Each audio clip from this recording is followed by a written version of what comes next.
Before exams आपको पता है कि वार्म अप करना पड़ता है। किसी भी चीज़ के लिए अगर कुछ करना है तो वार्म अप करना पड़ता है, क्योंकि ये एक मिशन है, ये एक टास्क है। जैसे कि किसी एग्ज़ाम को जाना और उसके क्वेश्चन सॉल्व करना, और विद एक्यूरेसी, रैंडम नहीं, कुछ भी करके आना नहीं, with accuracy.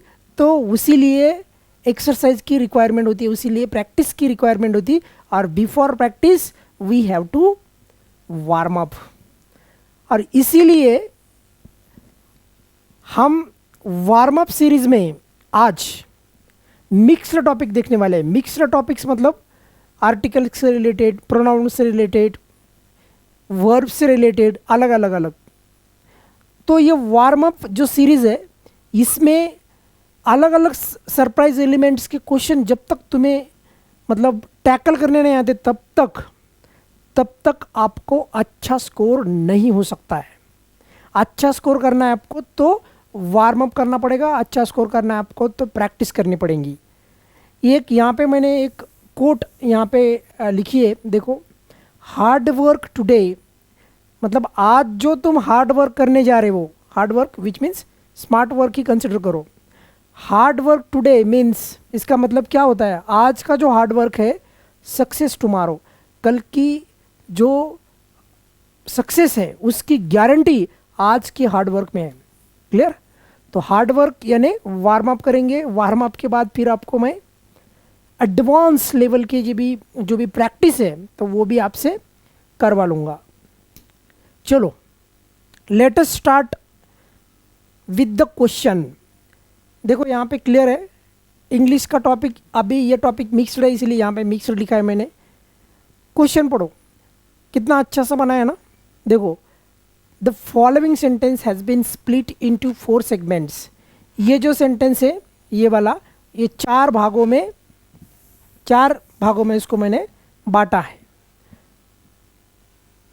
Identify the segment that contains a grammatical error. और इसमें ढूंढना क्या है, ग्रामेटिकल एरर। Very easy. आप वार्म अप है इसीलिए मैंने ज़्यादा टफ क्वेश्चन नहीं लिए, नहीं तो आपको पता है फिर। क्लियर? पहला question, Balaji will had completed his oblique work oblique by tomorrow evening. तो बेसिकली ये जो क्वेश्चन है इसके लिए 4 ऑप्शंस भी है, work by, completed his, tomorrow evening, Balaji will had.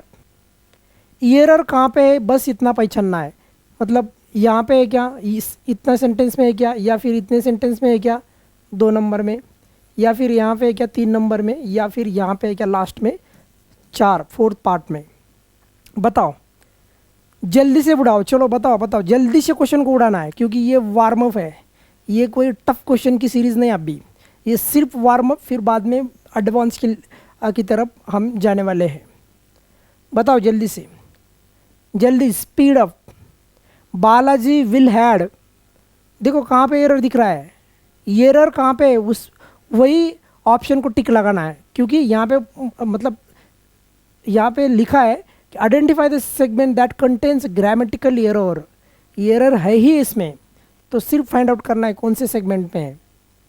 Balaji will had, will के बाद यहाँ पे डायरेक्ट हैड आया है, विल के बाद डायरेक्ट यहाँ पे हैड आया है, तो विल के बाद कभी भी सेंटेंस में हैड नहीं आता है, विल के बाद इमीडिएटली कभी ही हैड नहीं आता है, तो इसीलिए दिस इज इनकरेक्ट। तो यहाँ पे एरर है, बालाजी विल हैड नहीं चाहिए था, यहाँ पे हैव चाहिए था, have.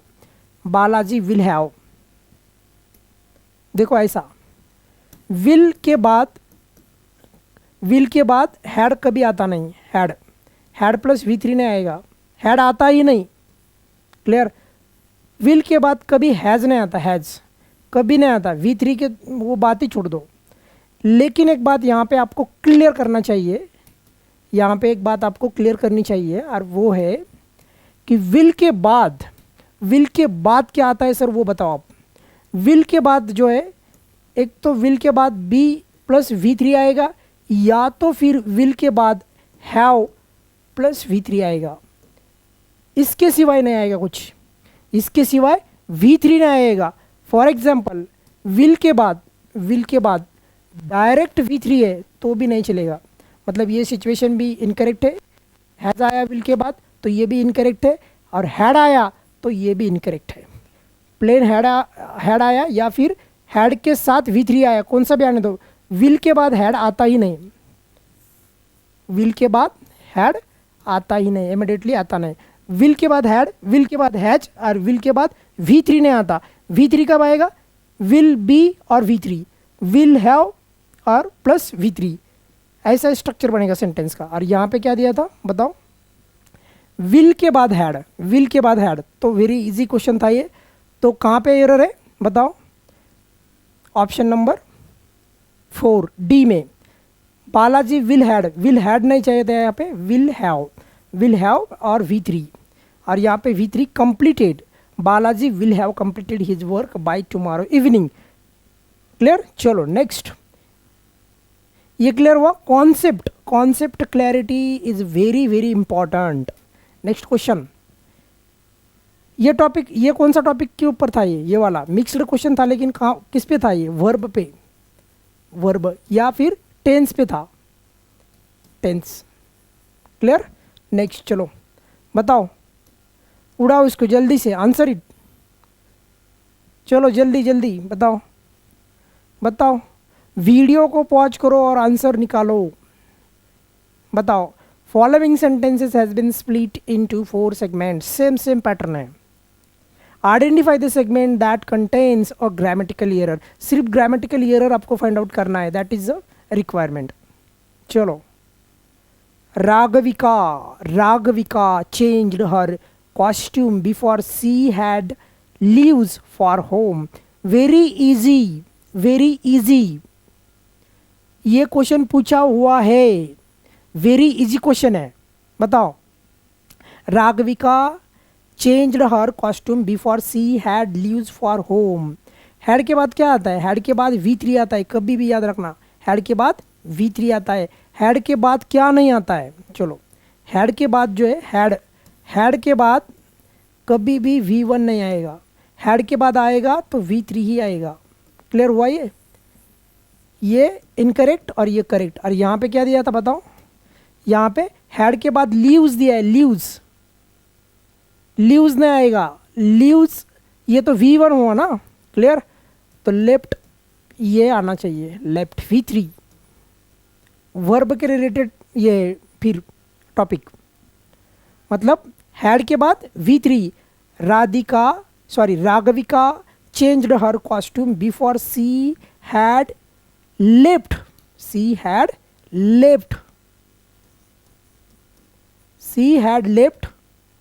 For home. To home भी नहीं आएगा, होम के साथ प्रीपोजिशन टू नहीं आता, होम के साथ प्रीपोजिशन यहाँ पे टू नहीं आएगा। क्लियर हुआ क्या, तो बताओ कौन सा है फिर, बी, हैड के बाद क्या चाहिए था, लेफ्ट। क्लियर, चलो नेक्स्ट, मतलब ये कॉन्सेप्ट भी मैं साथ साथ में आपको मैं मतलब क्लियर करता हूँ, ताकि ये जो है ना वार्म अप ऐसा हो कि आपको ज़्यादा से ज़्यादा स्कोर करने का यहाँ पे स्कोप क्रिएट हो सकेगा। क्लियर, क्योंकि वो होना ही चाहिए, जब तक वो आपको स्कोप नहीं क्रिएट होगा ना ज़्यादा स्कोर करने का, तो फिर कोई मतलब इसका मतलब ही नहीं रहेगा। तो हैड के बाद आता है V3, V1 नहीं आता। नेक्स्ट चलो, नेक्स्ट क्वेश्चन, चलो फास्ट, जल्दी से आंसर देना है, जल्दी बताओ। सेलेक्ट द मोस्ट अप्रोप्रिएट, अलग अलग है, अब ये आर्टिकल के ऊपर है, ये क्वेश्चन जो है ना ये आर्टिकल के ऊपर है। Select the most appropriate article to fill in the blank, बताओ जल्दी। Select the most appropriate article आपको यूज करना है यहाँ पे। Screwdriver is a useful tool for machine, बिना स्क्रू ड्राइवर की तो मशीन मतलब उसको फिट करने के लिए वो चाहिए ना, तो स्क्रू ड्राइवर, यहाँ पे स्क्रू ड्राइवर से क्या नहीं, सिंगुलर है, सिर्फ एक की बात हो रही है, यहाँ पे यस नहीं लिखा, तो इसका मतलब यहाँ पे एक तो ये आएगा, या तो फिर यहाँ पे एन आएगा, या तो फिर यहाँ पे द भी आ सकता है। लेकिन द कब आएगा, जब ये स्क्रू ड्राइवर के बारे में फर्दर इंफॉर्मेशन हो या तो स्पेसिफिक केस हो।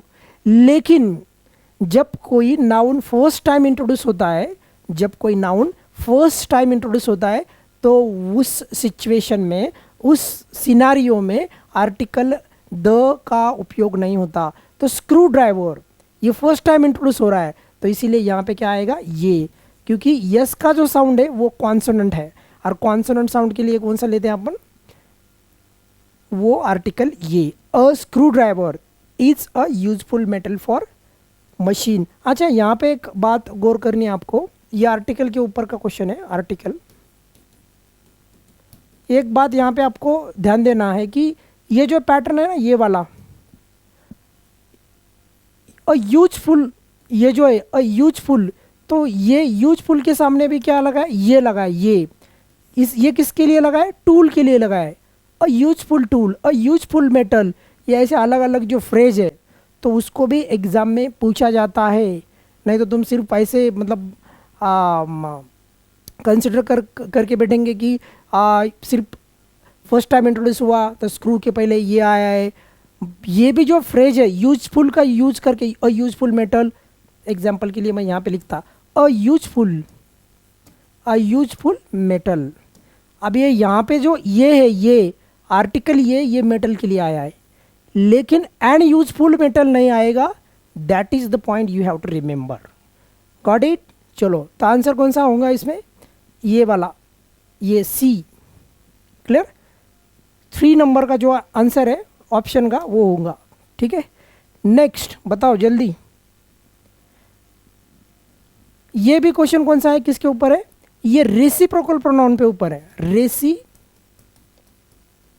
रेसिप्रोकल प्रोनाउन के ऊपर है आर्टिकल है। मैंने बोला ना पहले कि मिक्स्ड क्वेश्चन है, मिक्स्ड। और जब तक मिक्स्ड क्वेश्चन का वार्म अप नहीं होता तब तक आपको अच्छा स्कोर नहीं होगा। अच्छा स्कोर होना है तो वार्म अप मिक्स्ड क्वेश्चन का होना चाहिए, फिर बाद में एडवांस की तरफ हम जा सकते हैं। बताओ, select the most appropriate option to fill in the blank. The 2 brothers, कितने भाई, 2 भाई। 2 ब्रदर्स है, वहाँ पे 2 ब्रदर्स है। कितने भाई, 2 भाई। सामने देखो, 2 ब्रदर्स क्वारल्ड विद, मतलब एक दूसरे से झगड़ा करते हैं ना। उसने 2 भाई ने एक दूसरे से झगड़ा किया। जब देखो, जब 2, याद रखना, जब 2 अगर पर्सन है तो वहाँ पे ईच अदर का यूज करना है। ईच अदर ये रेसिप्रोकल प्रोनाउन है, और रेसिप्रोकल प्रोनाउन सिर्फ 2 ही है। एक है ईच अदर और दूसरा है वन अनदर। और वन अनदर जो रहता है, वो 2+ के लिए रहता है, मतलब 2 से अधिक अगर पर्सन है तो वन अनदर लगाना है। जैसे कि मैं बताता हूँ, पहले इसका आंसर दे दो। चलो इसका आंसर दो, वो तो इजी है। अभी तो मैंने तो हिंट तो दे दिया ना आपको, बताओ। ये तो मैंने यहाँ पे लिखा है, क्या पे लिखा है देखो। अगर 2 पर्सन है तो क्या लगाने वाले हैं अपन, तो ईच अदर। अगर 2 से अधिक है तो वन अनदर। तो बताओ यहाँ पे क्या लगने वाला है, 2 भाई मतलब each other. Option number B, each other. ये क्या है, रेसिप्रोकल प्रोनाउन। कितने होते हैं, 2। एक है वन अनदर और दूसरा है ईच अदर। वन अनदर है वो एक से ज़्यादा। फॉर एग्जाम्पल के लिए सर और थोड़ा सा ज़रा एक्सप्लेन करो इसको, ताकि देखो अगर मैं इसको थोड़ा बदल दूँ, मैं इसको ऐसा लिखूँ यहाँ पे, 3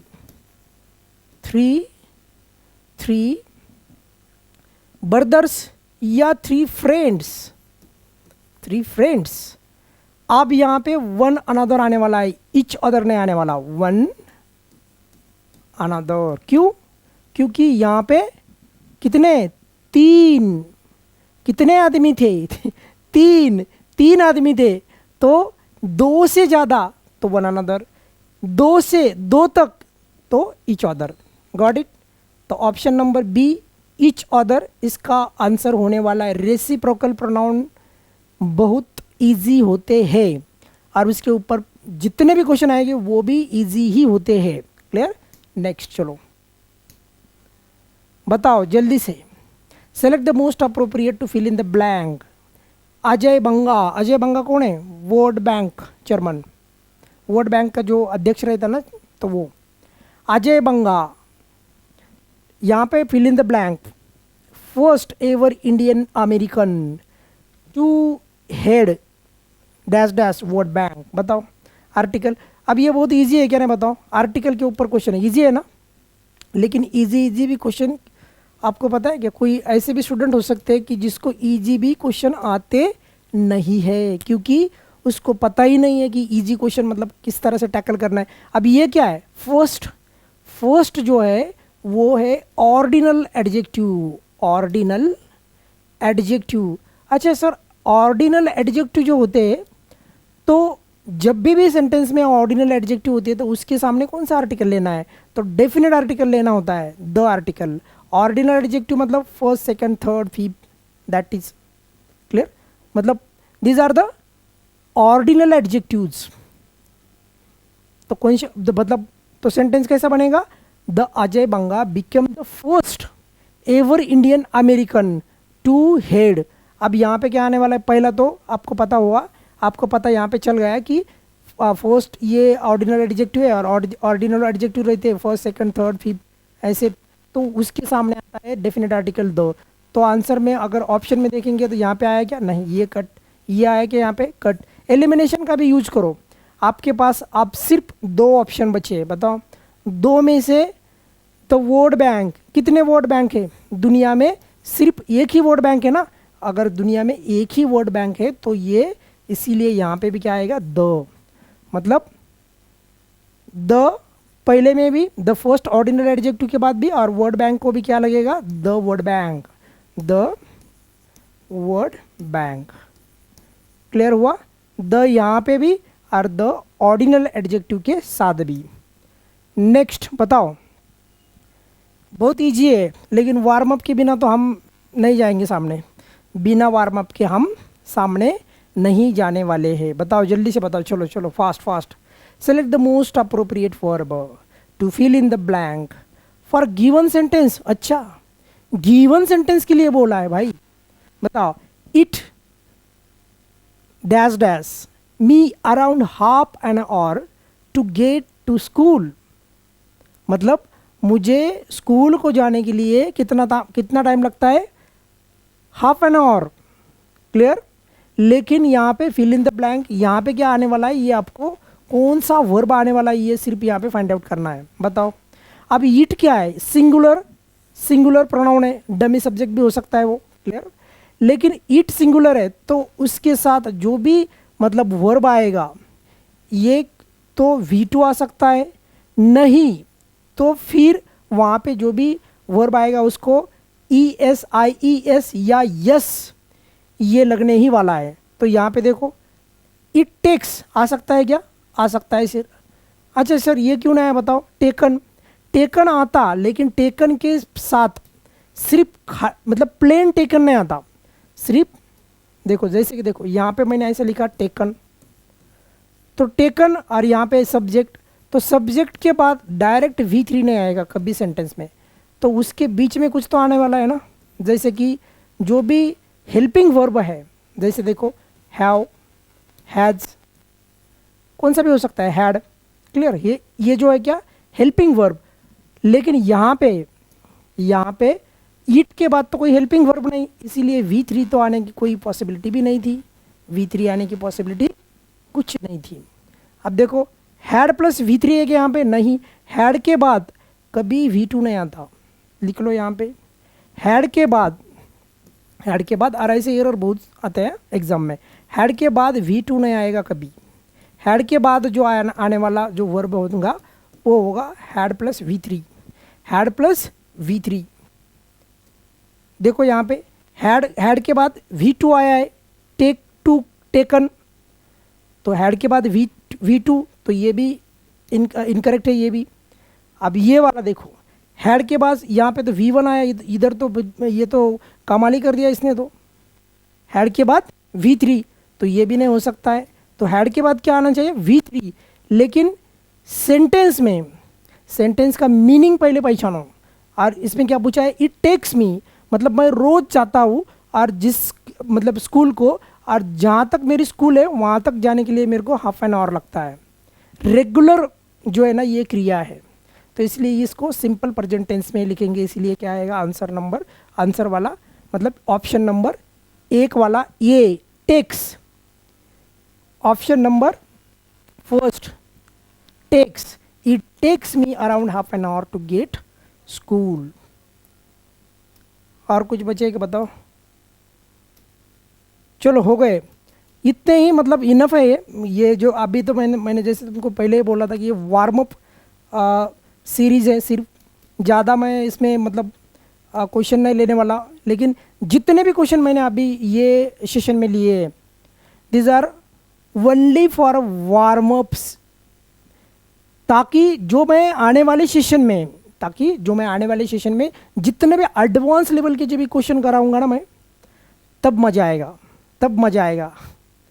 अभी तो सिर्फ वार्म अप चल रहा है, जैसे जैसे सामने जाएंगे तो आपको इतने टफ लेवल के भी क्वेश्चन मिलेंगे। और ये जो कॉन्सेप्चुअल क्लैरिटी है ये सबसे इंपॉर्टेंट है, ये तो फंडामेंटल है, बिना इसके नहीं जाएंगे। और साथ में जितने मिक्स क्वेश्चन लेंगे, उतनी ही आपकी जो आपका जो इंग्लिश का ग्रामर है वो उतना ही अच्छा, उसका फंडामेंटल बेस उतना ही स्ट्रांग बनेगा। ठीक है, फिलहाल आज के सेशन में हम यहीं पे रुकेंगे।